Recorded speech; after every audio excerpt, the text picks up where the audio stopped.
How's it going, everyone? I hope you're doing well today. This is actually a requested run by MegaJago990. I hope I'm saying that correctly. This person has been in my comment section for the last few videos, and they've really been invested in my content, which is why I make these videos in the first place, because I love playing Dead Cells, and I love talking about the game, and it means a lot that people will watch my videos, one, and two, that they'll leave comments on Reddit or YouTube or whatever, and just have great conversations about it. So I really wanted to put this run out. I tried doing a few runs beforehand over the last couple weeks with Broadsword, but it was honestly my bad playing. Like, I died to Hand of the King once, I died to Curse a couple times. Maybe I'll upload them. I know I said that I would upload some failed runs, but only one is the Torch run, which I'll leave in the cards or description or whatever. That was actually a really fun run. But the Broadsword run actually ended up being pretty interesting because the damage output is pretty high. So that means my health is low for a survival build, which meant that I actually got a crazy amount of power, but the hits that I took were also pretty devastating. So without further ado, leave a like and subscribe for more Dead Cells content, and enjoy the run, everybody. One of the things about starting off runs like these is that I have to kind of get a sense for the weapon, my range, things like that. Because yes, while I am fairly experienced in the game, I also know that there are times that in the beginning of a run, I am going to make mistakes, and you can see that kind of right off the bat. I don't really take any hits, but I am missing strikes pretty frequently, and I just have to get used to the flow of the run. But I really like that Giant's Whistle hit right there as the bomber was coming up, so that was pretty funny. And right around here is where I start actually getting a feel for this run, because now I'm like, okay, this is where the broadsword's going to hit, and this is where I'm going to be able to do a lot of damage. And in Promenade, we can actually see this come to fruition, because now I know how I'm going to parry, I know how I'm going to handle mobs like this, and this is one of the most chaotic mobs I think I've ever seen. Yeah, I'm going to get hit here by the bat, but it's such minimal damage that I'm actually okay with it, and I'm able to get through this just fine. And that's just kind of the broadsword. It has a really, really nice range, and it can actually knock a lot of enemies down with that single strike, especially the more fragile enemies. Elites were kind of taking a while in the beginning just because I wasn't up to my full potential in damage yet. And you can see right there, I jumped from 11 to 14 really quickly. This is kind of a funny look into how good the punishment shield is. I'm able to knock out the Bombardier by just like parrying all those little turrets. And we hit our first curse chest of the game in Prison Depths. And I have to be really careful because I can parry mid-combo, but it's easier said than done, basically. I have to make sure that I stay disciplined at all times. So we're going to make use of our bombs, our shield especially, and the broadsword just generally having that good range. We can get one good strike off, and then we should be able to survive from there. Also aggroing enemies to our advantage, like right here. And we only have 4 more enemies left. We get 2 of those right there. And we're going to aggro the knife thrower. And we're going to get the kill and clear off the curse. So that was already... It felt really, really good to get that kill. And these strikes are a little faster than you might think, which is why I put Broadsword extremely high on the tier list. And I'm actually second guessing myself because I kind of want to put it in S tier. But for the first time in a long time, we get a Challenge Rift. And I'm pretty rusty in it. You're going to see how rusty I am in just a little bit, because I had been running fast in these builds because I hadn't seen Challenge Rifts in a while, so I kind of forgot how to play a little bit.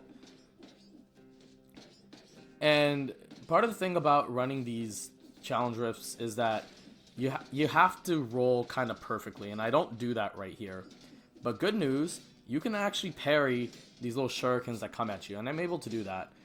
And unfortunately for me, I get hit twice, and in Prison Depths, you take actually more damage than in most other biomes, because it's basically you don't have enough health, and the damage is something like what you would see in like a Stilt Village or something like that. So that's why I had a little bit of an issue here in terms of taking damage, but because of Necromancy, we're able to get everything back, and we're able to survive. We jump to Ossuary, where we take another cursed chest. I love showing like the cursed parts of the run and like the challenge rifts and just anything that's interesting. Because right outside the cursed door, we're greeted with a bunch of enemies.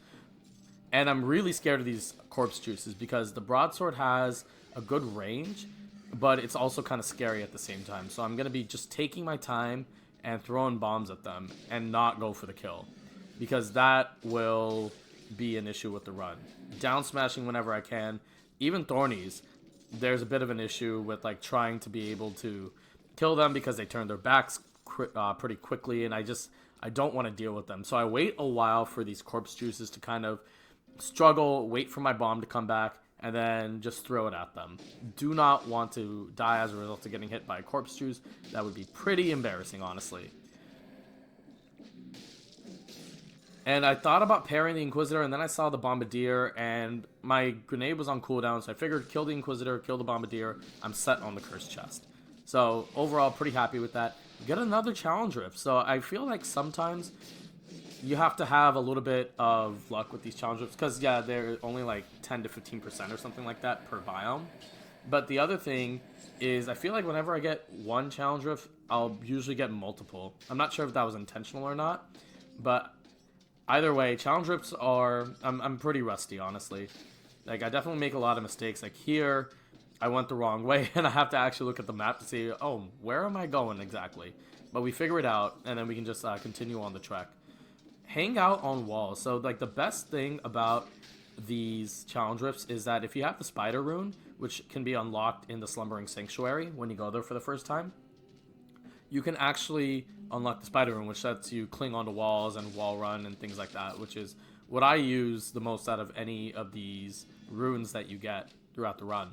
So we're able to get past this challenge rift, and again, because of the hits that I took in the challenge rift and a couple hits that I took earlier, it's going to be very difficult to actually get the 60, and we're not going to get the 60, which is kind of rare in Ossuary for me.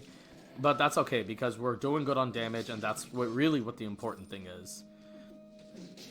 And I'm going to save my final third strike for these corpse juices, because I took a hit from them earlier, and I was pissed at them at that point. So, yeah, sometimes I get a little bit salty having to deal with them. So with Concierge, we're going to make use of our parries and our Wolf Trap, because we actually want him to attack us. Because then we get the parry off, we trap him in the Wolf Trap, and then we can do a lot of damage with the Broadsword. And I'm actually able to get a couple hits off on him and make him roar again, and he's going to be trapped by that Wolf Trap. So that means I'm not going to get hit by the aura. His dash is a little bit weird coming out of the Wolf Trap, so I just have to be careful to not get hit. I don't know if I actually get hit by him or not, but don't want to take any risks, right? Like, we're doing fantastic on damage. Like, we really are. We're at 320. We're at 3, 3, and 22, which is extremely high.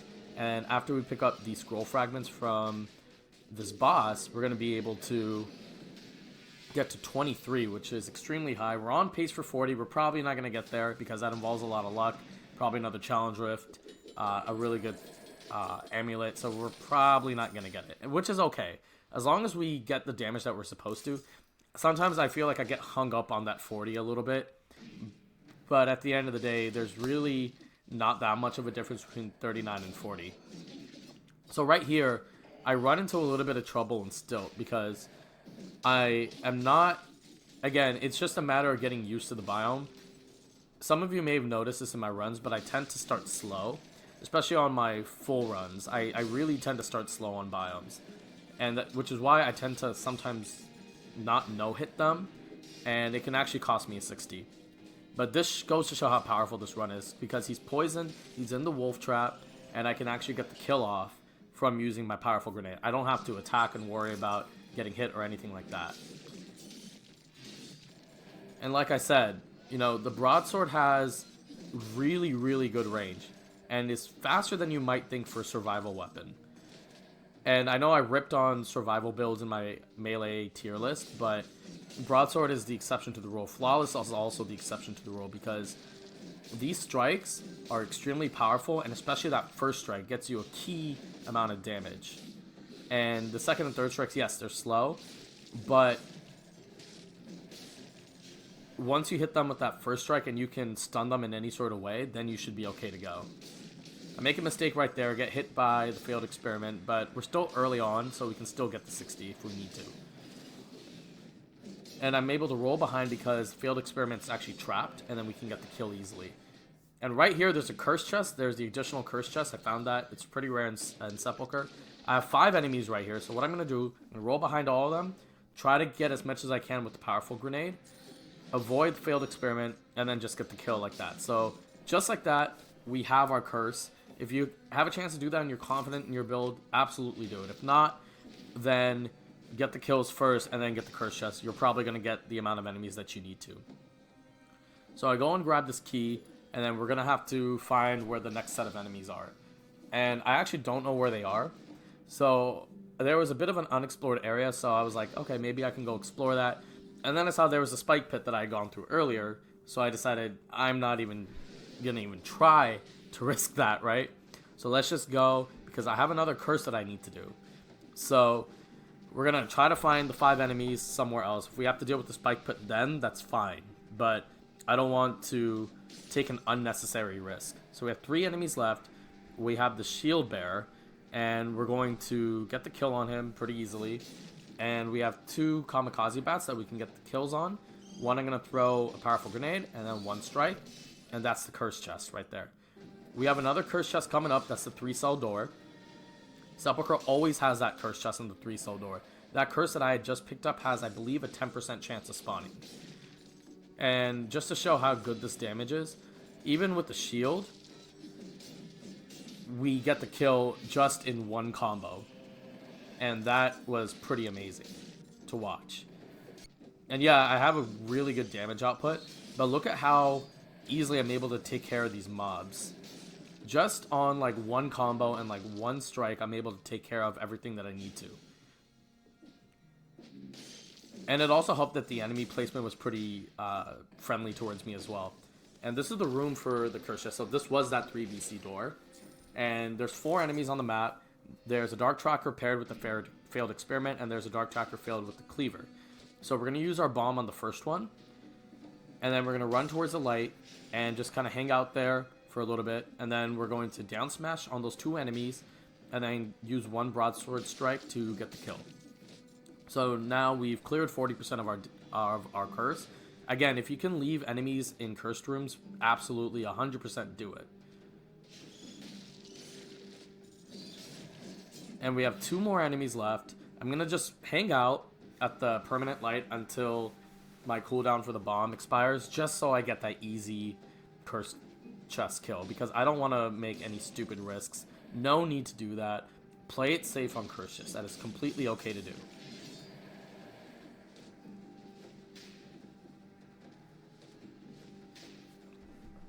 And like I said, this damage is extremely good. I'm so happy with how this run is turning out so far. And this is going to be the giant fight. It's going to be a little bit tricky because that first strike, I can't hit the giant unless I jump. So I'm not even going to bother with that. I'm just going to take the miss on the first strike. And then second and third strikes, I can definitely get hits on the hands. So that's the game plan going forward. And because I have punishment, any parry that I do is going to also hit both hands as well as the eyeball if those little lasers come at me, like right there. And while the hands are charging up is like the prime time to do the damage. So I lay the wolf trap down. It's not going to do anything, but it just gets my toxic cloud going, get some residual damage on these hands. And I barely avoid getting hit. But that's not going to be permanent because I'm definitely going to get hit at some point here because of those crystals. And it's just a symptom of running melee tactics. You are going to get hit at some point because of the slowness of the weapon. It's going to be slower than you want it to be. And right here is where we start running into trouble because I actually get pushed into the hand. And unfortunately for me, I take a significant amount of damage. But because of the recovery that I have, I'm able to get back to about 60%, get the kill, and we're good to go. And we're going to head over to High Peak Castle because we have 3 scroll fragments. And I'm going to end up getting an extra stat from that. And again, it's the same example. I'm able to get the kill just off my wolf trap and my powerful grenade. No need to attack. No need to risk getting hit. Especially because I am going to be taking a lot of damage on the survival build. I've gotten a lot better at parrying the Lancers too, which is nice. And one of the most satisfying parries you can get, you'll see this in a little bit, is the Guardian, the enemy that spins, the one right above. If you get a parry on that, that's one of the most satisfying things to me in Dead Cells. So right here, I drop the bomb. And just drop a Wolf Trap on the Thorny. One strike actually knocks him out. And right there you could see that parry just for a split second, but that was really a cool moment. Because it preserved my no-hit as well. I wouldn't have taken much damage because the spin actually doesn't do a lot of damage at first. It's one of those damage over time type of things. But I was able to get pretty safe on that. And here I'm just going to go brute force, kill that guard, and gonna trap the slasher, get the kill on that. Feeling good about the run so far. Feeling really, really good. Hand of the King is also difficult because he breaks out of the wolf trap pretty easily. And we're just gonna have to do our best pairing, but unfortunately we lose a no-hit right away. Unfortunate, but it happens. And we're able to get him to rise above pretty quickly. So like I said, it's a lot of damage for a survival build. Survival is mostly about maintaining your health. But with this case, I was just like, you know what? Broadsword is a super offensive weapon. Let's just go and do it. I've actually done brutality survival or brutality runs on the broadsword before. And it didn't really work out the way I was hoping. Because I lost against Hand of the King. I had mentioned that earlier. It was actually a brutality build. And I was just like, yeah, this is way better on survival because I have a good shield that I can use in the punishment, and I can escape precarious positions like I was with this Hand of King. And here, I make up for my last run not being able to parry the Magistrate, get the parry on the skulls, and that always feels really, really nice. So I was hoping to get a 40 here because I am going to get a dual stat scroll in survival, but unfortunately I couldn't get anything that I really wanted. And here again, just punishment on the turrets, get the kill. I didn't get a 3-stat survival amulet, so unfortunately we couldn't get the 40. And here's when I make a really stupid mistake, and I thought I had an extra jump because I had that the entire run up until that amulet. Fall all the way down.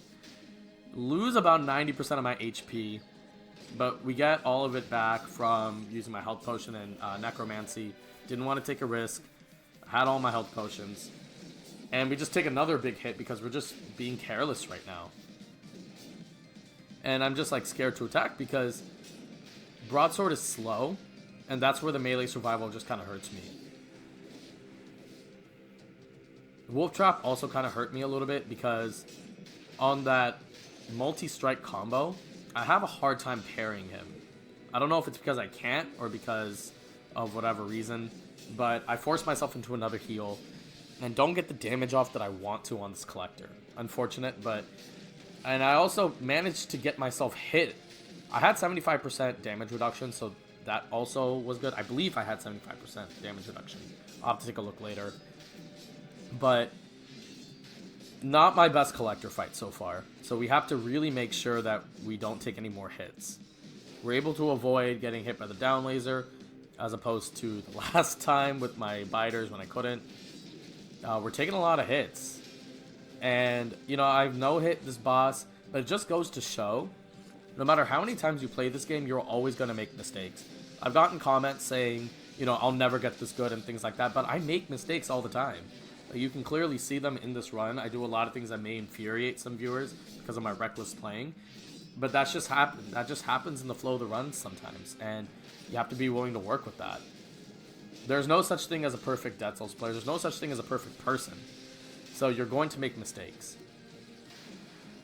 But we get him to drop the Panacea, and we can get some last kills off, but we get hit by this stupid strike. And 1, 2, fancy kill, coming down on that final broadsword strike. Got the win. That's the run. Mega Jago, hope you enjoyed this broadsword run. I did this for you, but I also have been wanting to do a broadsword run for a while because that was one of my first runs I ever did, and it didn't really turn out the way I wanted it to. But this run, pretty happy with it. I think that it's a weapon that if you want to run a survival build, any survival build, not just melee survival, I highly recommend it.